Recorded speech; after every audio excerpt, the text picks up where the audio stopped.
Alhamdulillahirabbil alamin wa bihi nasta'inu ala umuri dunya waddin. Asyhadu an la ilaha illallah wahdahu la syarikalah wa asyhadu anna Muhammadan abduhu wa rasuluhul ladzi la nabiyya wa la rasula ba'dah amma ba'du. Alhamdulillah, saya Yusuf Abin Nayuri di pagi hari ini kembali bisa hadir di ruang dengar Anda, tentunya di Renungan Pagi FRM untuk edisi hari Rabu 6 Mei 2020 dan di hari ke-13 Ramadan 1441 Hijriah. Semoga kita semuanya senantiasa Allah berikan kesehatan, keafiatan, dan keberkahan hidup kita. Dan saum yang sudah kita jalankan sebelumnya menjadi saum yang berkualitas, saum yang mampu menjadi wasilah kita naik kuadran, jadi orang mutakin, orang yang Allah spesialkan surga. Karena surga, kata Allah Subhanahu wa taala, uiddat lil muttaqin. Bagi Anda yang hari ini sedang Allah berikan musibah, apakah dengan sakit ataukah hal lain yang tidak diinginkan kehadirannya, tetap bertahan karena beban, masalah ataupun musibah yang Allah berikan itu selalu sepadan dengan kekuatan pundak kita untuk menanggungnya. Tetap bersabar dan ikhtiar adalah kewajiban kita. Semoga Allah Subhanahu wa taala segera mencabut, mengangkat musibah yang terjadi hari ini. Terutama hari ini Allah berikan musibah pada kita berupa wabah virus corona yang sudah beberapa bulan tinggal di Indonesia. Mudah-mudahan wabah corona ini segera Allah angkat, Allah cabut, dan kita kemudian Allah berikan kesempatan untuk melakukan kegiatan kita seperti biasanya, baik kegiatan yang kaitan dengan urusan dunia, dengan maisha, bisnis, pendidikan, sekolah, dan sebagainya, maupun kegiatan yang berkaitan dengan urusan akhirat, ibadah, dan lain sebagainya. Pada intinya ini adalah sebagai sebuah ujian Allah Subhanahu wa taala agar kita menjadi hamba Allah yang menjadi hamba Allah pilihan. Setelah disaring oleh Allah dengan ujian, siapa yang paling sabar, siapa yang paling kemudian lebih dekat dengan Allah Subhanahu wa taala. Di pagi hari ini, Martamania silakan nanti bisa berkomunikasi bersama kami. Anda bisa gunakan line telepon di 334 388 atau di WA 0811 2110 13, atau boleh juga Anda bisa by phone dengan WA, silakan.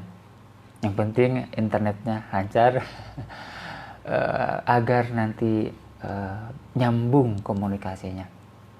Di pagi hari ini saya ingin menyampaikan tentang maratibun nas fis sholati, tingkatan manusia dalam menjalankan sholat. Perspektif Imam Ibnu Qayyim dalam kitabnya Al-Wabil As-Sayyib Minal Kalimut Thayyib. Jadi nanti bisa di cross check kitabnya dari kitab Al-Wabil As-Sayyib Minal Kalimut Thayyib. Ibnu Qayyim berkata tentang tingkatan sholat. Oke, makanya sebelum ke sana, kita harus pahami dulu bahwa ibadah sholat itu ibadah yang sangat fundamental. Tidak boleh tidak, ibadah itu harus dilaksanakan dalam keadaan apapun, kondisi aman, kondisi genting, sholat harus dilaksanakan. Kondisi mukim, safar, sholat tetap harus dilaksanakan. Mau di hutankah, di gunungkah, di kotakah, di pesawatkah, di keretakah gitu, atau bahkan di bis, sholat tetap harus dijalankan, tidak boleh tidak. Baik dalam keadaan sehat ataupun tidak sehat, sholat dijalankan, kecuali bagi mereka yang Allah kecualikan. Wanita yang haid nggak boleh sholat, ya. Anil maktuh hatta ya'qila, orang yang hilang akal sampai ia kemudian berakal kembali. Itu orang-orang yang dikecualikan, gitu ya, pertanyaannya. Nah, artinya kenapa beda dengan yang lain, gitu ya? Kalau sholat itu nggak, pokoknya harus beda dengan yang lain, seperti zakat, saum, haji. Itu kewajibannya adalah ada syarat bagi mereka yang mampu atau istita'ah. Kalau orang tidak mampu haji, ya nggak jadi wajib baginya hajinya, gitu. Kalau orang tidak mampu saum, misalnya karena ada karena lemah fisiknya, alladzina yutiqunahu, orang-orang yang payah melaksanakan saum, lemah fisiknya. Nah, itu termasuk yang juga dikecualikan. Kemudian misalnya zakat, itu pun sama. Bagi orang yang tidak punya wasilah untuk zakat, tidak punya usaha, bisnis, dagang, pertanian, misalnya emas dan sebagainya, ya nggak wajib zakat, karena tidak ada istita'ah, gitu. Jadi untuk haji, untuk saum, untuk zakat itu ada prinsip istita'ah, kalau mampu. Tapi kalau sholat semuanya harus mampu, beda dengan yang lainnya. Kalau sholat itu semuanya harus mampu, ya, tua, renta, sakit pun selama dia sadar, meskipun gak bisa menggerakkan tubuhnya karena sakit, selama dia sadar dan tahu waktu sholat, maka dia wajib sholat. Bagaimana cara sholatnya? Dengan isyarat. Bayangkan rekan-rekan, sedang sakit separah apapun, selama dia kemudian menyadari waktu sholat, dia masih bisa komunikasi, maka yang terjadi adalah tetap harus sholat, gitu. Jadi ini sangat fundamental. Tetapi pada faktanya, orang yang sholat itu banyak tingkatan, gitu ya, banyak tingkatan, banyak level. Tidak semua orang kemudian rapi sholatnya, enggak. Tidak semua orang kemudian sholatnya itu benar, tidak. Ternyata ada orang yang tingkatannya beda-beda. Nah, hari ini kita akan coba sampaikan 5 tingkatan orang yang sholat, perspektif Imam Ibnu Qayyim dalam kitabnya Al-Wabilus Shayyib fil Kalamut Thayyib. Yang pertama, ahaduhuma, kata Ibnu Qayyim, adalah al-zalim li nafsih, al-mufarritu wa huwa alladhi intaqasa mi wudu'iha wa mawaqitiha wa hududiha wa arkaniha. Yang pertama adalah orang yang zalim. Orang yang sholat tapi dia zalim pada dirinya sendiri. Dia menyepelekan, merendahkan ibadah sholat. Pertama, wudunya tidak sempurna. Wudunya tidak sempurna, pertama itu. Yang kedua, waktunya juga sembarangan, gitu ya. Sholat tidak pada waktunya, ditunda-tunda, kemudian sudah habis waktunya. Kemudian juga batasan sholat dan rukun-rukun sholat. Nah, orang yang sembarangan dari mulai wudu, kemudian waktu sholatnya, kemudian batasan-batasan sholatnya, etika adabnya begitu, dan juga rukun-rukunnya. Nah, orang yang seperti ini, kata Ibnu Qayyim, itu adalah orang yang zalim.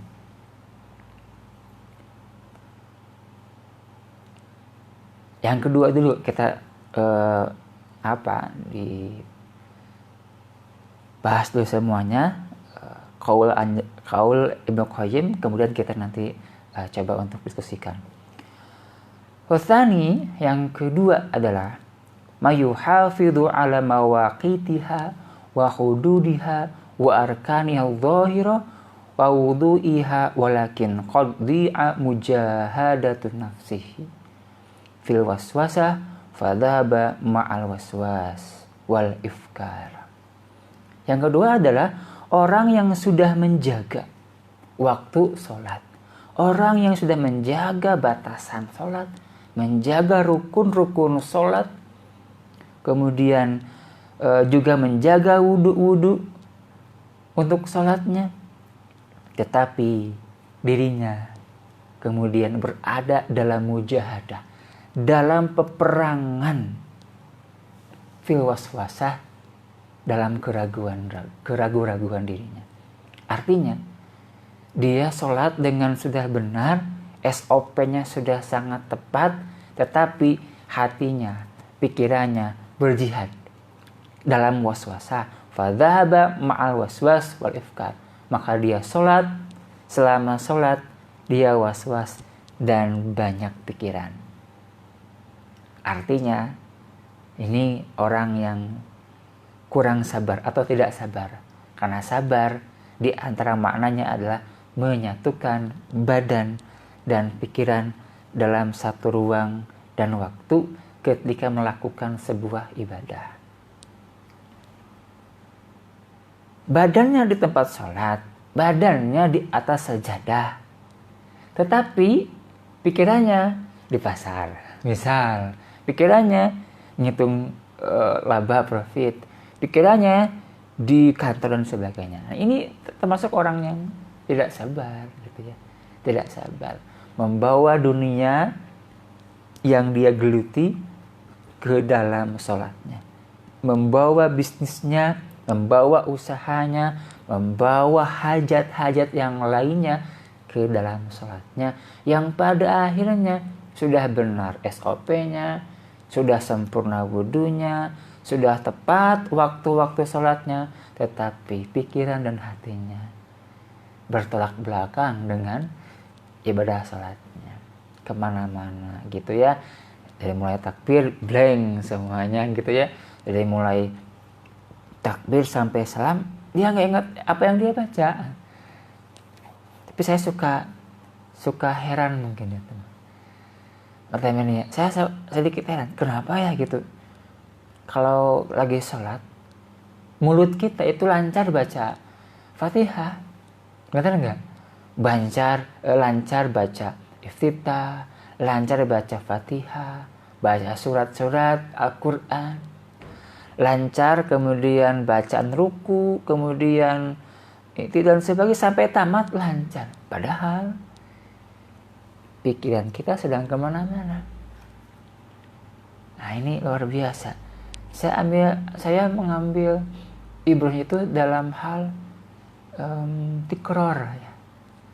Jadi sesuatu yang diulang-ulang itu ya akan menciptakan karakter gitu ya. Atau kebiasaan yang terulang itu akan menciptakan kekuatan di diri kita. Coba cek martabatnya ya gitu ya. Baca Fatihah, baca surat itu pada saat sholat sangat luar biasa lancar, padahal kita sedang mikir yang lain.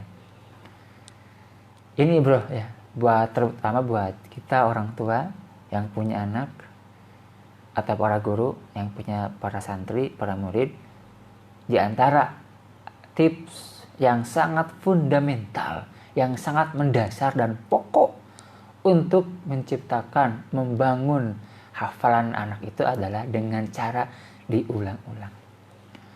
Hal yang sangat pokok untuk membangun karakter anak itu adalah dengan mengulang-ulang perbuatan. Proses pembiasaan.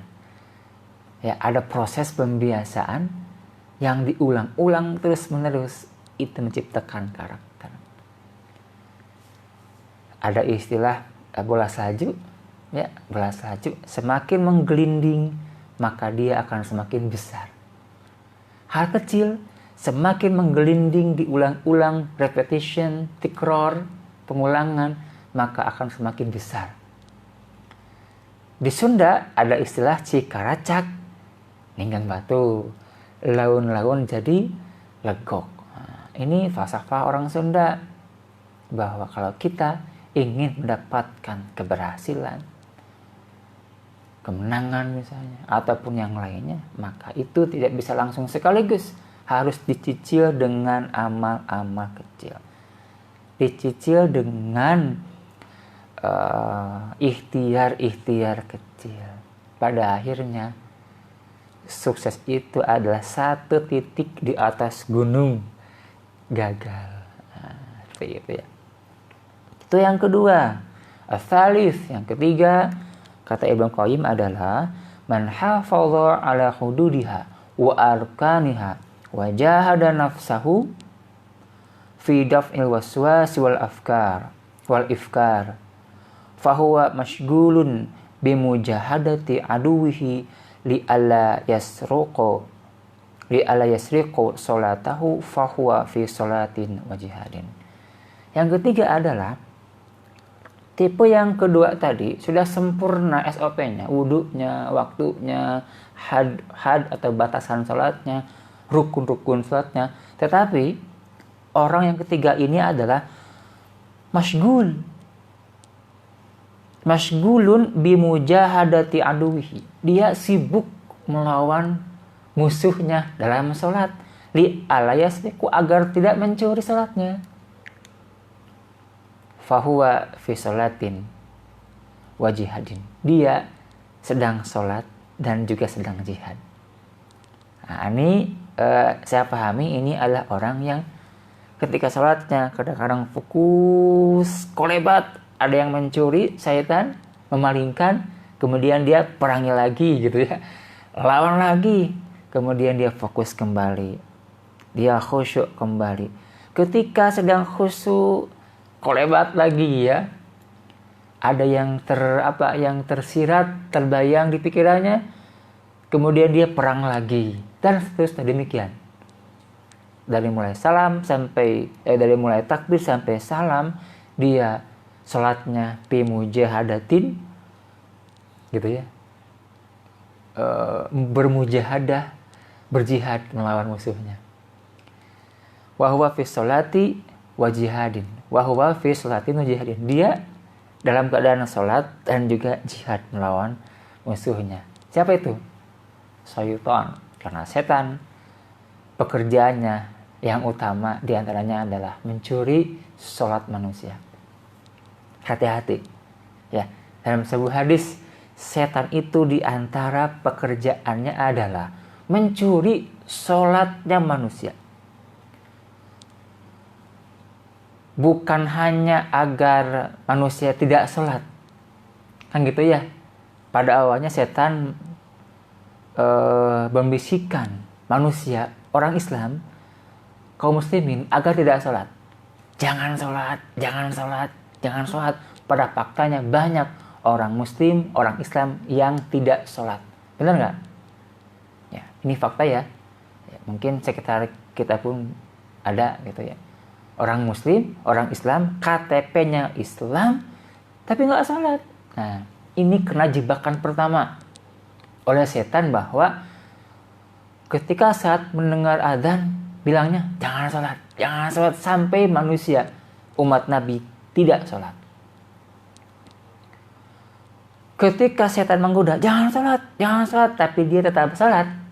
Dia kuat, dia ingin sholat. Maka yang kedua, senjatanya, perangkapnya adalah kela.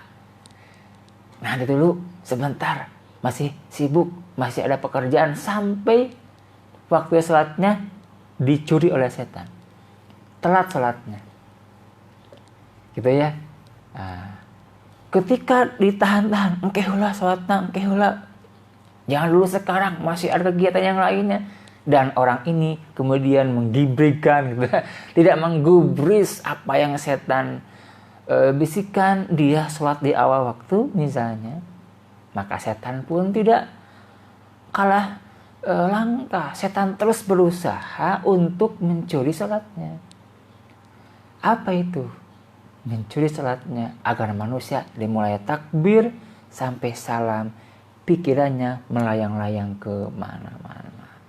Dan dia nggak fokus di salatnya. Nah, yang ke selanjutnya setan dilawan gitu. Kalau yang tadi dari mulai takbir sampai salam kalah, blank, nggak inget apa-apa.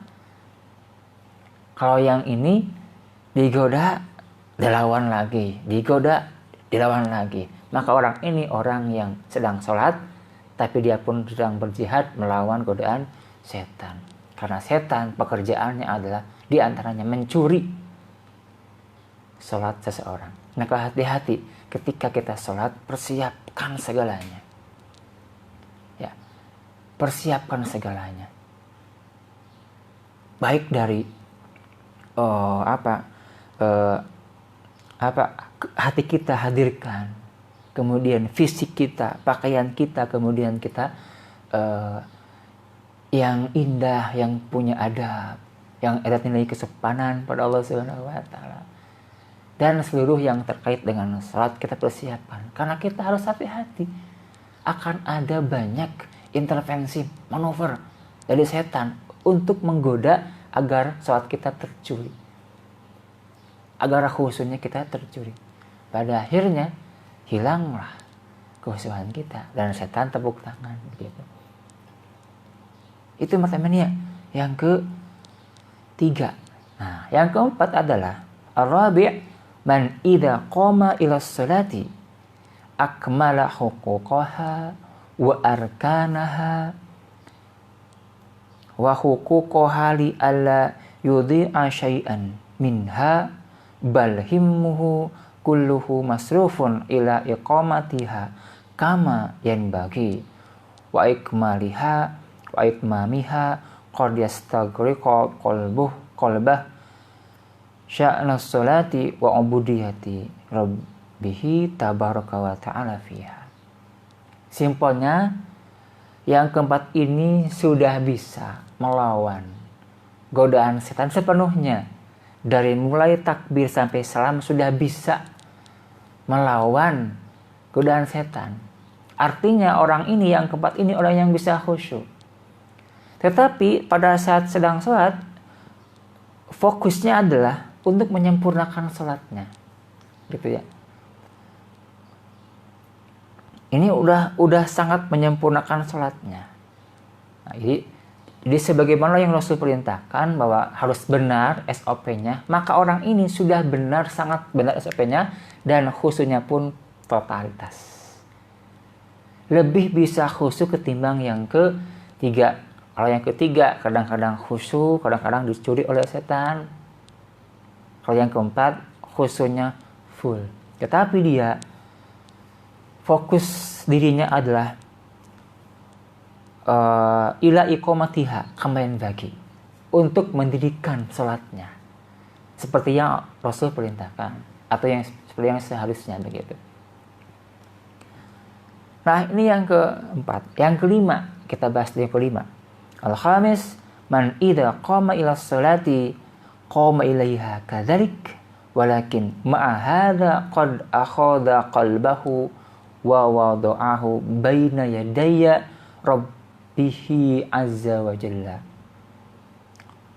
nadhiran biqalbihi ilaihi muraqaban lahu mumtali'an min mahabbatihi wa 'uzmatihi kanahu yarah wa yashahiduhu dan sebagainya. Intinya adalah yang kelima ini, dia kemudian sholat seperti yang keempat tadi, sudah khusyuk, tetapi bedanya adalah qad akhadha qalbahu, dia menghadirkan hatinya, menyimpan hatinya, wa wada'ahu, menyimpan hatinya, baina yadayya rabbih azza wa jalla, di depan Allah subhanahu wa ta'ala azza wa jalla, nadhiran biqalbihi, dia bisa seolah-olah melihat dengan hatinya dan dekat dengan Allah Subhanahu wa taala. Dalam arti orang yang kelima ini orang yang sudah merasakan kehadiran Allah saat sholat. Orang yang merasakan ketika sholat dia benar-benar sedang berbincang-bincang, bercakap-cakap dengan Allah. Konteksnya orang ini orang yang melaksanakan sholat dengan penuh kekhusyuan dan ada nilai ihsan di sana. Apa itu ihsan? Anta budallah ka'annaka tarah wa illam takun tarah fa innahu yarak. Engkau beribadah kepada Allah seolah-olah engkau melihat Allah. Jikapun engkau tidak sanggup melihat Allah dengan mata, maka Allah yang melihatmu. Perasaan Allah hadir, itulah yang kelima. Itu bedanya. Gitu. Nah, falaqismul awal. Tipe yang pertama tadi adalah mu'aqab, orang yang disiksa. Wathani muhasab. Yang kedua, orang yang diperhitungkan oleh Allah. Masih dihitung oleh Allah. Wathalis mukaffar anhu. Yang ketiga, orang yang diampuni dosanya oleh Allah. Warabi' musabun. Yang keempat, orang yang diberi pahala oleh Allah Subhanahu wa taala. Wal khamis muqarrab min rabbih. Yang kelima adalah orang yang dekat dengan Allah. Jadi, kata Ibnu Qayyim bahwa ada 5 tipe orang yang melaksanakan salat. Yang pertama adalah mu'aqab, orang yang disiksa. Salat tapi disiksa. Gitu. Yang kedua adalah muhasab, orang yang diperhitungkan, dihitung oleh Allah salatnya. Masih ada kebijakan Allah Subhanahu wa taala. Yang ketiga adalah mukaffar anhu, Allah ampuni dosanya. Yang keempat adalah musabun, diberi pahala. Yang kelima adalah muqarrab, lebih dekat dengan Allah Subhanahu wa taala. Nah, kita agak sedikit ngeri dengan tingkatan yang pertama. Mu'aqab, orang yang sholat tapi Allah siksa. Dan lihat kriteria yang disampaikannya adalah alladzi intaqasa min wuduhi, orang yang berkurang, tidak sempurna wudunya. Kita sudah sama-sama tahu bahwa wudu itu syarat sahnya salat. Kalau orang tidak wudu, tidak sah salatnya, kecuali safar, sakit, tayamum itu. Artinya sudah sama-sama berganti wudu. Nah ini kalau orang tidak wudu ya tidak sah salatnya. Termasuk Rasul mengancam dalam sebuah hadis. Kalau ada orang yang wudunya tidak sempurna, ada bagian wudu yang tidak terbasuh oleh air, wailul lil aqabi minan nar. Celaka tumit yang tidak tersentuh air saat wudu. Kata Rasulullah, celaka tumit yang tidak terbasuh oleh air saat wudu. Karena tumit bagian dari kaki yang wajib dicuci saat wudu. Nah, ini hanya sebesar tumit, kan gak gede lah tumit mah ya. Kata Rasulullah, celaka dia. Apalagi kalau tidak wudu. Maka wajar Ibnu Qayyim mengatakan mu'aqab, disiksa kalau orang wudunya tidak sempurna. Kemudian waktu-waktunya. Ini harus diperhatikan buat kita. Waktu-waktu sholat. Cuman kita harus memahami bahwa yang dimaksud dengan sholat pada waktunya, itu sholat pada waktu yang Rasul tetapkan. Misal gini, pertama nih ya. Misal duhur itu misal hari ini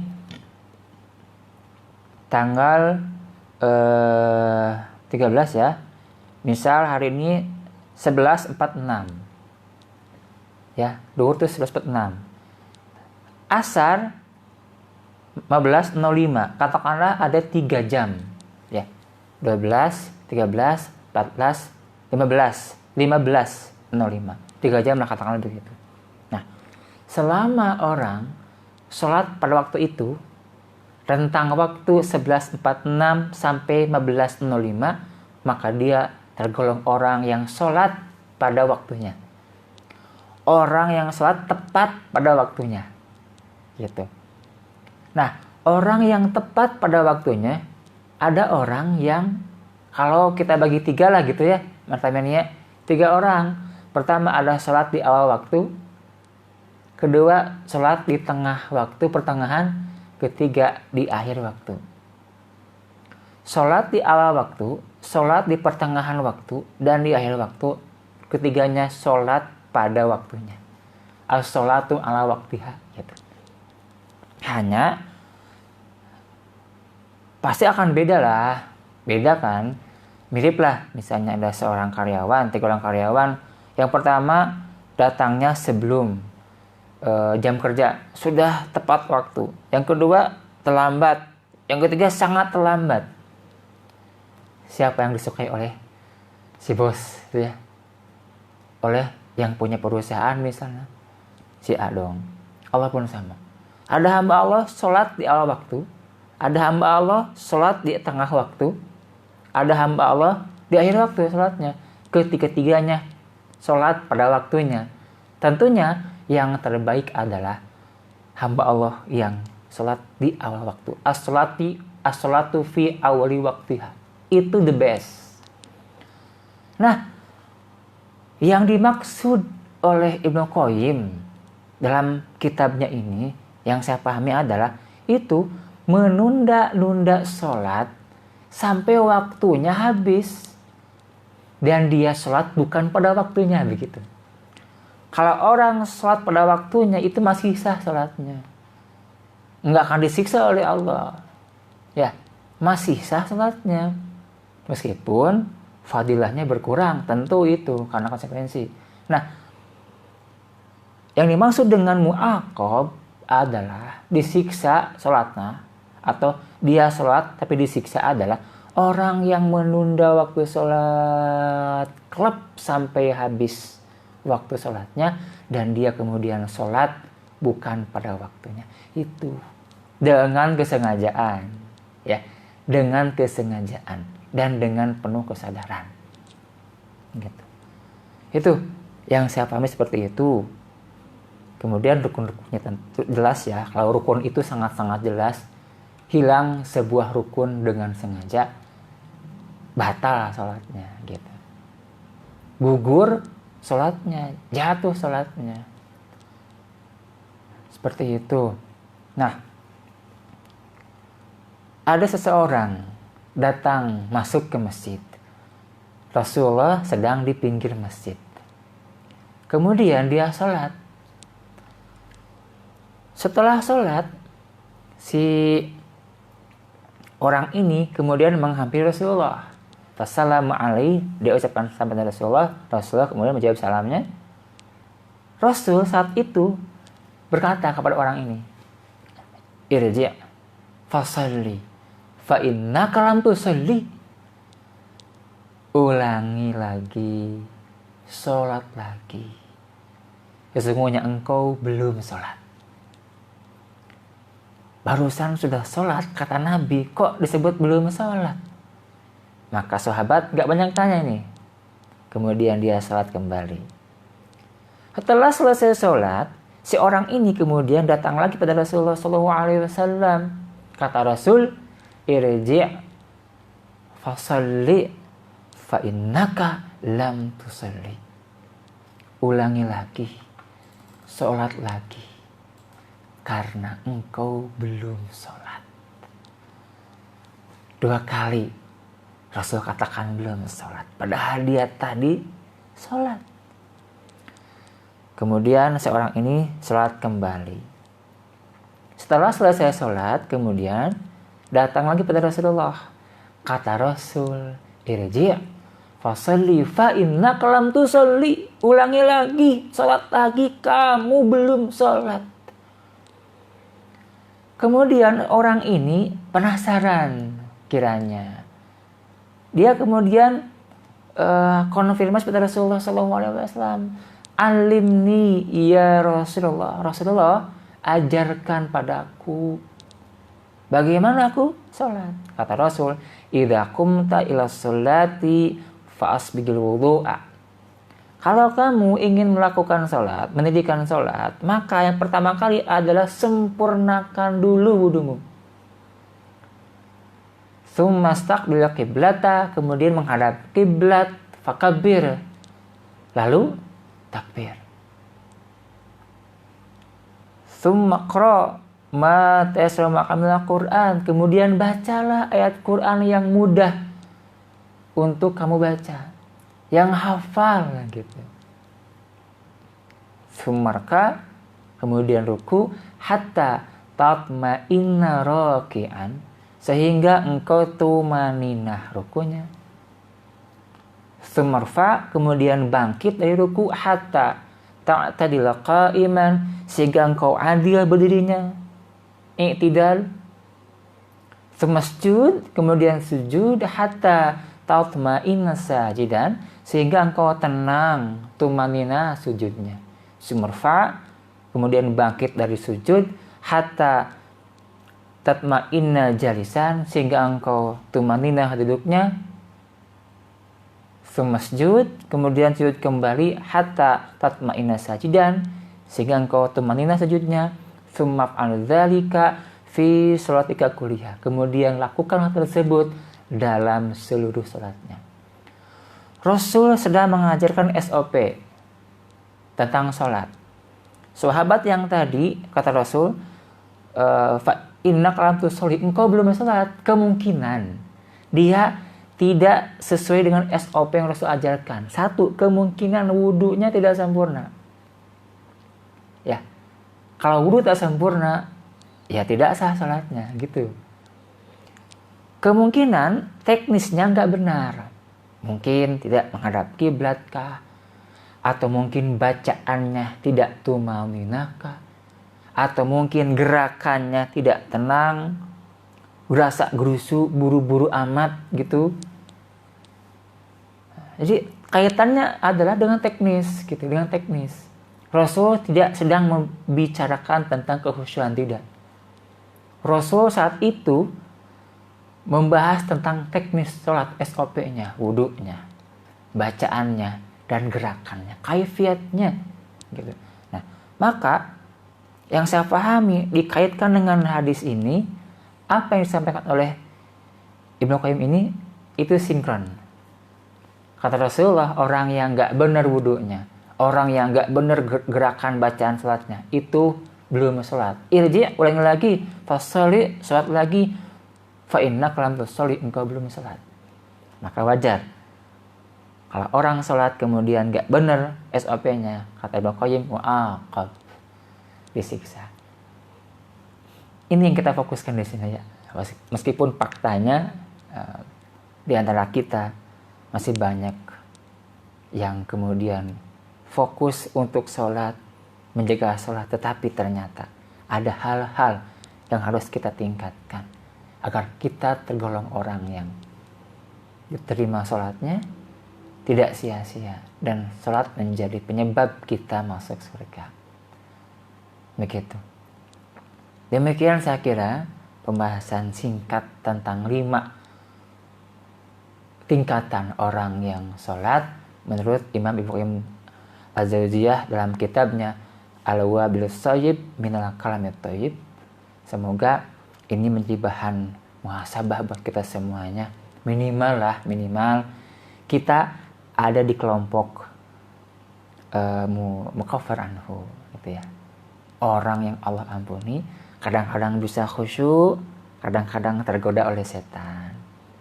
Kemudian khusyuk kembali, kemudian oleh setan. Minimal itu gitu ya, minimal itu sangat-sangat beruntung buat kita. Maksimalnya tentu kita usahakan, kita berjuang agar kita termasuk orang yang sholat kemudian full khusyuknya, dan kita hanyut dalam penghambaan pada Allah Subhanahu wa Ta'ala. Terima kasih. Semoga kita menjadi hamba Allah yang bisa menjaga sholat. Rabbij'alni muqimas sholati wa min dzurriyyati rabbana wa taqabbal du'a rabbana atina fid dunya hasanah wa fil akhirati hasanah wa qina adzabannar. Aqulu qouli hadza astagfirullah wa lakum minkum. Wassalamualaikum warahmatullahi wabarakatuh. Kami isi udara dengan dakwah.